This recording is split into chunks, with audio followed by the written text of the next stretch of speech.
slow start to the year. What's been the key to him progressing over the course of the season? Just development. I mean, Grish has done a great job with that group all across the board.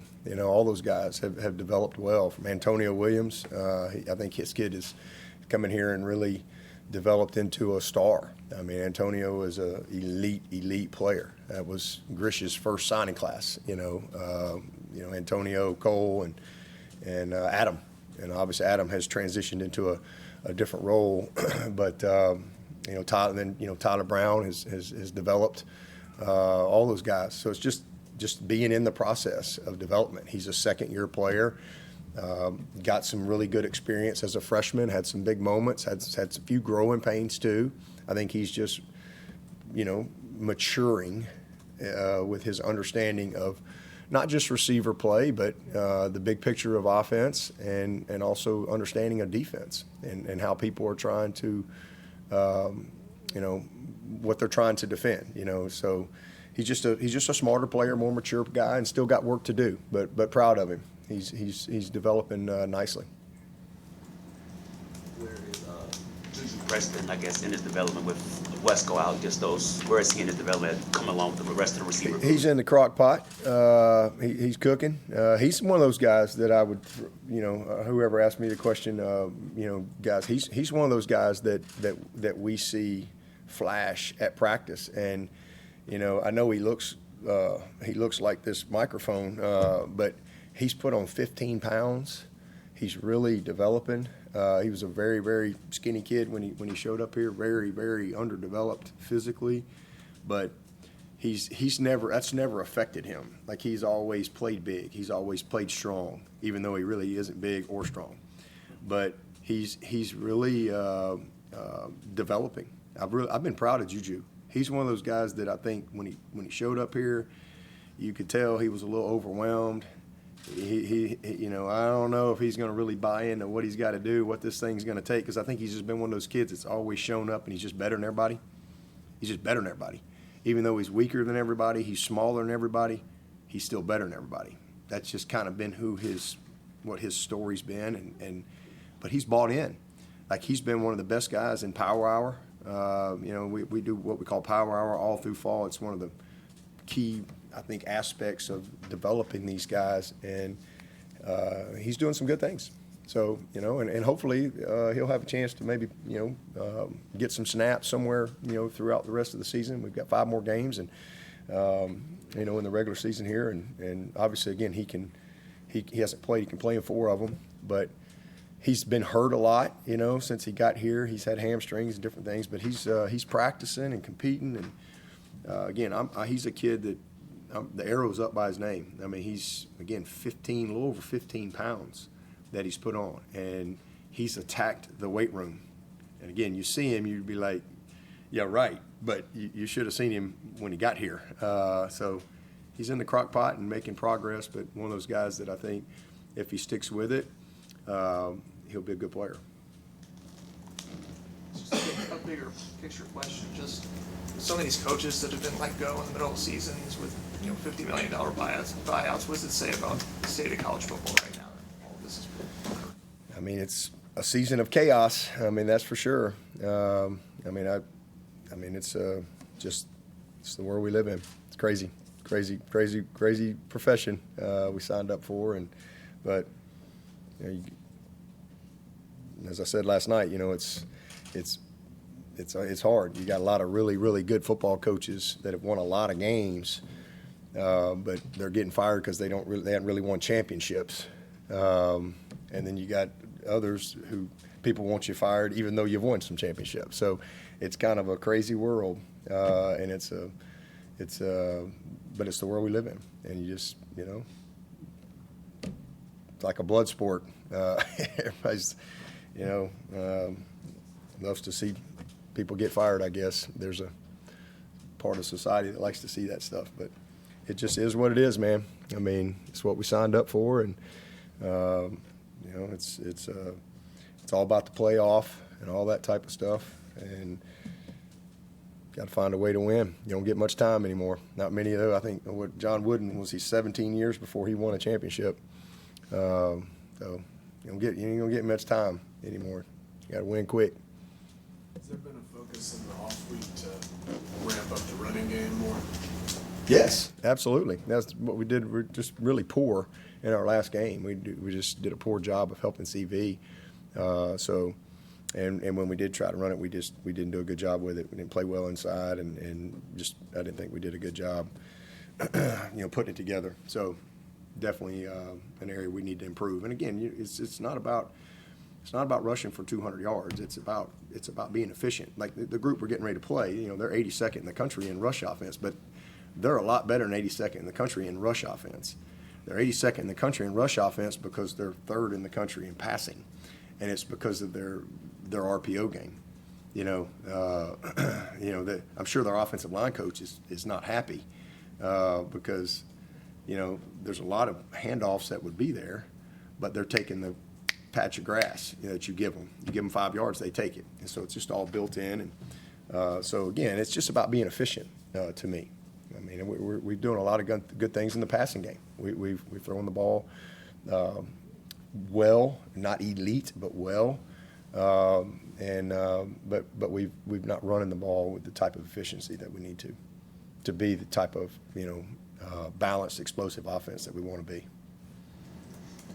When you look at Duke, are there similarities, particularly like, I don't know, when they give up big plays and things like that, to the way they attack, like to SMU or maybe to some of Manny's defenses in the past from Miami that you've seen? You talking about SMU's offense? Duke's defense. Oh, Duke's defense. As opposed to SMU's defense, you guys just mentioned. Yeah, they're different. They're downhill.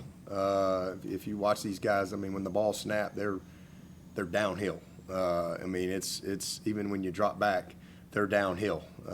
These guys are coming off the ball, they're running. Again, they mix up their coverages, but if you really break them down, they're going to be some type of one high, and they're going to challenge you. It's going to be tight coverage, and you've got to execute with precision. And so they're going to get after you and try to stop the run. They're very committed to that, and they're committed to rushing the passer. It's a similar defense to, I think, what he's played, his whole career. They do a good job of disguising, but and then again, they'll get into some two safety stuff as well. But when it's all said and done, there's going to be good amount of 5-man pressure and some type of tight coverage. Seems like they're pretty disruptive on the horizontal stuff too. Yeah. Again, tight coverage. They don't give you a lot of open access. So you got to execute. You got to throw with precision. You got to win the line of scrimmage. You got to protect. What's the key to get Tyler Brown going a little bit more? Say that again? Tyler Brown, just to get him going a little bit more this season. Probably Antonio graduating. That'd probably be the first thing. There's only one ball. Tyler has had a heck of a year when he's had his opportunities, but I think obviously with Wesco being down, that's going to create more opportunity for TB and certainly for Tristan and Cole. But he plays our slot, and we got a pretty good guy there in Antonio. But we can't keep him forever. We got to. Again, I think too, when we've gotten in rhythm of offense, you've been able to see all those guys have opportunities. In this environment that you're talking about earlier with coaching situations, is any coach safe anymore who's not regularly making the playoffs and making a championship run? The years of winning 8 games, 7 games, 8 games, going to bowl games, but not making the playoffs, is that going to put every coach in jeopardy? With their administration? Yeah, I think it's similar to the NFL in that regard. I would think so. Again, I'm very fortunate here because I've been the head coach 17 years. Not 2 years, not 4 years. We've got a long track record, but that doesn't mean. That doesn't mean they can get rid of me tomorrow. That's just part of it. You got to win, and you got to. You got to win your fair share. I think, but I do think it's unrealistic if you fire your coach every year because they don't make the playoff. There's 136 teams, I think, or 135 for 12 spots or whatever. It's hard. There's 17 teams playing for one championship in this league. We've won it 8 out of 10 years. We're not going to win it this year, but we've won it 9 times. We've had a lot of opportunity, and you know, but I mean, yeah, there's a lot of great coaches that have won a bunch of games that are losing jobs. They're really, really good coaches. Maybe because they haven't won a championship, but how many people have won championships? It's hard. I mean, there's not many coaches that have won championships. There's not many. So if you're going to just fire your coach every year they don't make a championship or be one of the 12 out of 136, you're going to have a lot of turnover, and it's going to be hard to have a program. But that's decisions that coaches don't make. Those are decisions that administrators make. And but to answer your question, yeah, I mean, I would say that's just the way of the world. Depends on who the leaders are. You know, depends on what they're made of. You know, who's making those decisions. You know, how much they really believe in the people that they've hired, and et cetera. Because it's a process, and football's hard. I mean, it is. I mean, it's just a very fine line. You know, it's a few plays. It's a ball bouncing one way or another. It's momentum. It's confidence. It's belief. It's injuries. I mean, it's maybe good play at certain spots versus maybe not playing as well. There's a lot of things that go into it, and I think you can make some quick judgments and set yourself back. So some people will be patient, and some people won't. I mean, I look at Tony Elliott right now. They've had 3 losing seasons in a row, and man, I look at them now. But they've hung in there, and they've stayed the course. And there's a process to it. But again, I don't know how many people will be patient with the process. So, yeah, probably so. Do you think people around here are patient? Absolutely. Absolutely. I mean, Frank Howard was here. How long was Frank Howard here? 30. I think Ross told me he had, 11 seasons where he started out 1-3 or worse. I'd say they were pretty patient. I probably won't get 11. I probably wouldn't get 3. But, you know, absolutely. Clemson people are very loyal, committed people, very, very patient. Certainly, they were patient with me. I mean, we won 9 my first year and went to the championship, but we won 6 my second year. 6. We lost 5 in a row to the Gamecocks, and they were patient with me. So absolutely, I mean, they've been very, very patient. Hasn't always been perfect here. We didn't win. We won the championship in 11. We didn't win it. We won it again in 15. So Clemson people are incredibly patient. So you wouldn't worry about another off year next year where you I don't worry about anything, man. I give everything to the good Lord. I don't spend my time worrying about things that I don't control. I just do my best every day. So I don't wake up and worry. The good Lord is orders my steps, and what He has for me, He has for me. Always has been. So I don't. When I got fired at Alabama, I mean, I knew God had a plan then, and you know, that ain't nothing changed. So I don't worry about things I don't control. I just do my best every day. I do my best. I try to live my life in a way that, you know, hopefully I can serve other people, help people. I love what I do. I love coaching. I love teaching. But I don't sit around and worry about stuff that I have no control over. I just do my best each and every day. So when you refer to people who are talking about you getting fired, are you talking about like the national? Yeah, just random people. I'm sure there's a lot of them out there, you know, but I mean, that's just the way of the world, right? For everybody, every coach, not just me. That's every coach out there. I think part of it's the misconception maybe that you just turn everything over to the transfer portal really quickly, and so get rid of a coach, bring in a new coach. I don't know. I mean, I'd say just society. We have a world now that just is loud. It's really loud if you listen to it, but I don't participate in that. In the fraternity of head coaches, how often do you have conversations with other head coaches about the current state of affairs in college football and obviously the firings going on, and maybe just even offering support? All the time. you know, all the time. It's one of the, we don't have, you know, there's not many peers in this profession, you know, so I've got a lot of friends in this business. You know, one of my favorite things to do every year, I spend a week with about 18 head coaches in February. That's one of my favorite things to do every year. And we solve a lot of problems every year. That, you know, it makes us feel better, you know, for a minute. But yeah, I mean, it's hard to really understand the totality of this job when you haven't done it. And so, you know, there's a lot of people that are in coaching and out of coaching that, you know, that I talk to all the time, or they reach out to me. So it's just part of it. And listen, we've been incredibly blessed here. I mean, I know we're in a tough season right now, but we've had a lot of great years. I mean, we've had a lot of great moments, a lot of joy, a lot of amazing moments. Ain't nothing different other than this one hadn't gone the way we wanted to, or the way we worked for it.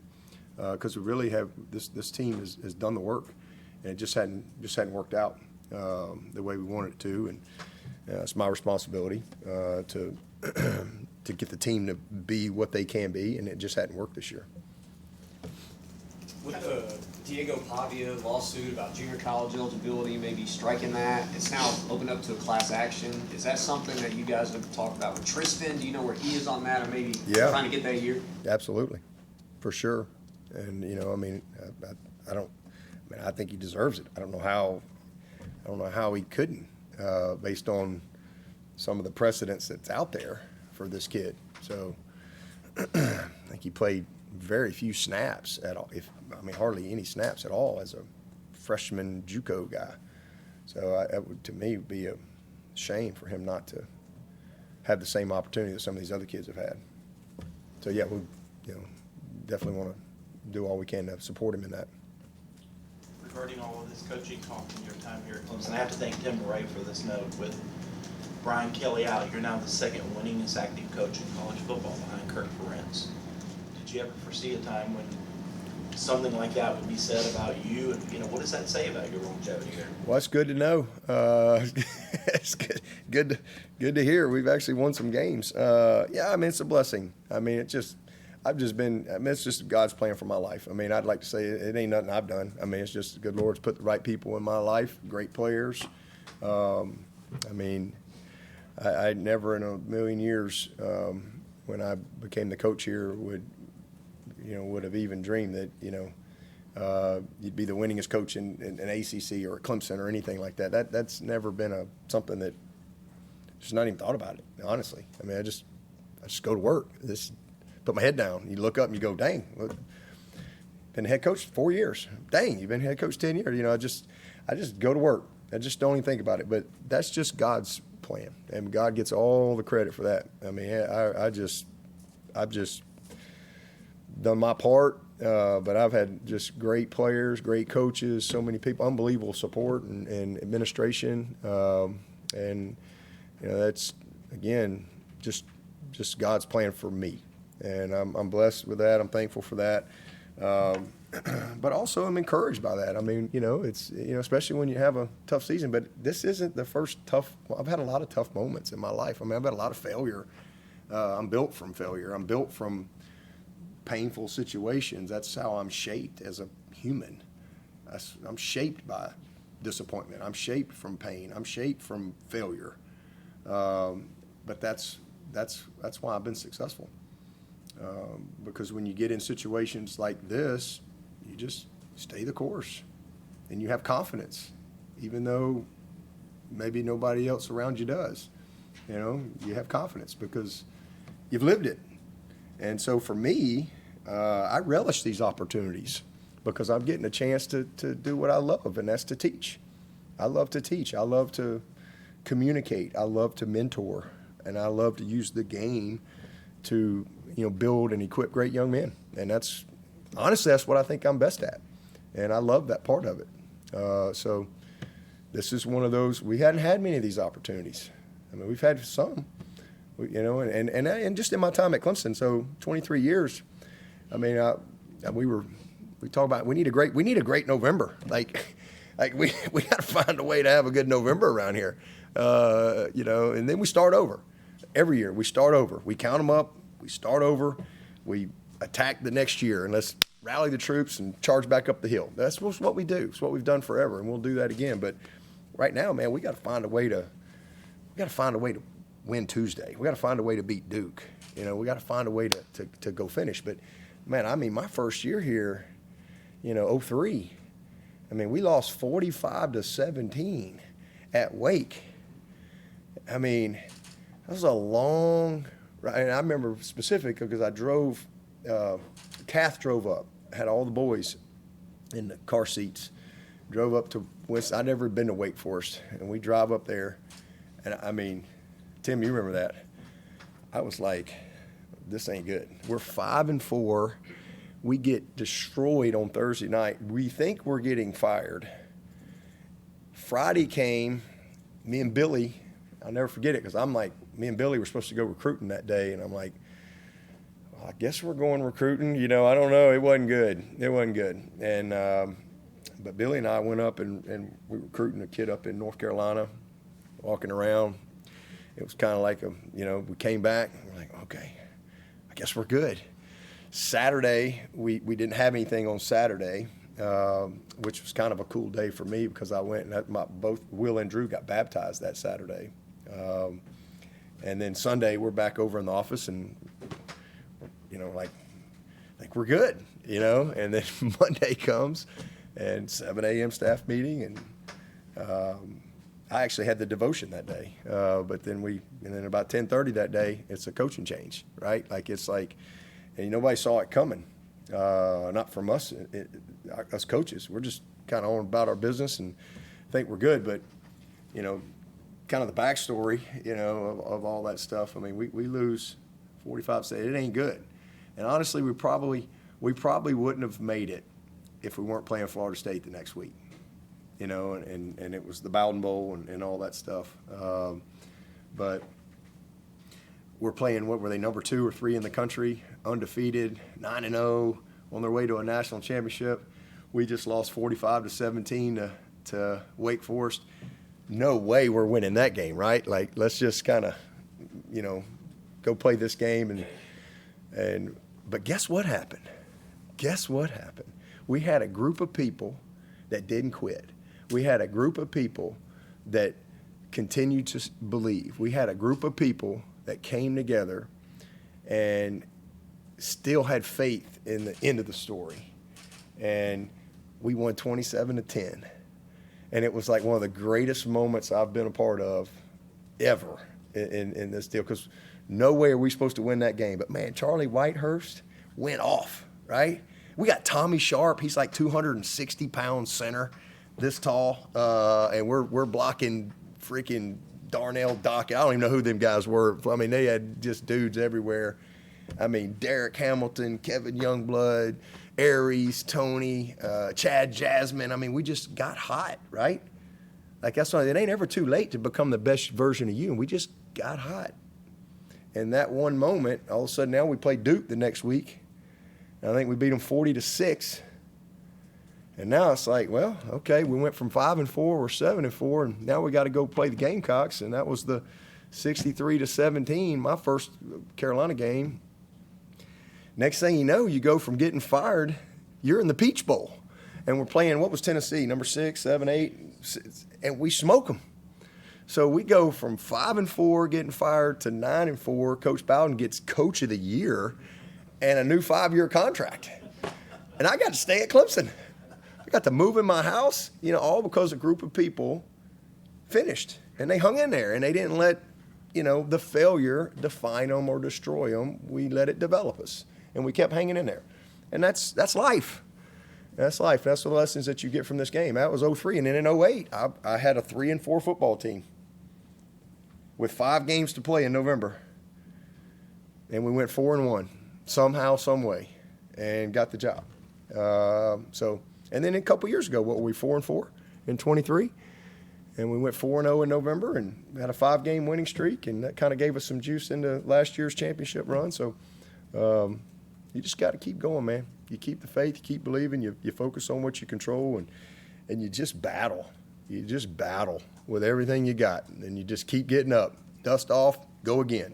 Dust off, go again. And if you do that enough in life, sooner or later you'll break through. That's in anything you do. In terms of finding that final push to get those next 3 wins to hopefully get a bowl game, is that kind of the mentality still? I mean, I know at the beginning of the season it was win the one. Does that still stand? Absolutely. Truly win the one. I mean, absolutely. That's been a good word for us. And that's really the mindset. I mean, there's a lot. We're not going to win the league this year. We're not going to win the playoff this year. We've been 7 times in the last 10 years. Alabama's the only team to go more. So those aren't going to happen. But, man, we can win November. We can, just have a freaking blast playing for Clemson. We can relish in the relationships that we have here. We can enjoy these 33 days that these guys have a chance to all, compete together. We can fight for these seniors. There's a lot that we can do. And that's what you got to focus on. I mean, yeah, we've got one of the longest postseason eligibility streaks in college football history. So there's so much out there, and that's what you got to focus on. What we still can do, and again, where your focus goes, your energy flows.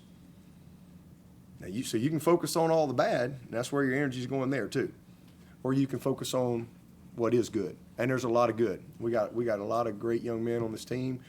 We got a bunch of guys that care, and hey, we're going to battle it all the way to the end.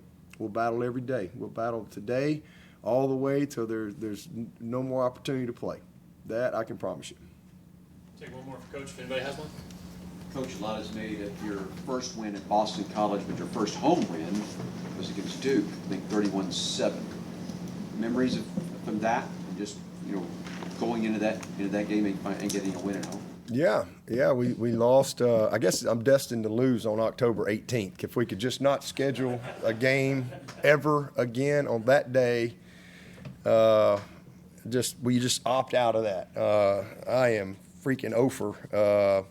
Have I had another game on October 18th, or was that only the second one? I don't know. 1-14. All right, so I'm 1-2. I don't have a good track record on the 18th, but I'm pretty good on the first. So hopefully we can repeat that, and we can put those 2 things together. We're playing on the first, and we're playing Duke home game. Maybe we can put it together. That'd be awesome. And we're going to have to play really, really well to get that done, because this is a team playing with a ton of confidence and executing at a high level. Yeah, I mean, it's cool. I remember, that was a critical win for us. Again, we went 4-1 in November. If we don't go 4-1 in November, somebody else is here right now. I don't know where I'm at, but I'm not at Clemson. So again, just God's plan. He took something that was really tough and bad in the moment and made it something great. And thankful for that. Actually won at Boston College 2014 on October the 8th. Yeah, because it was Boston College. It was my first ever win, so that trumped the October 18th at Boston.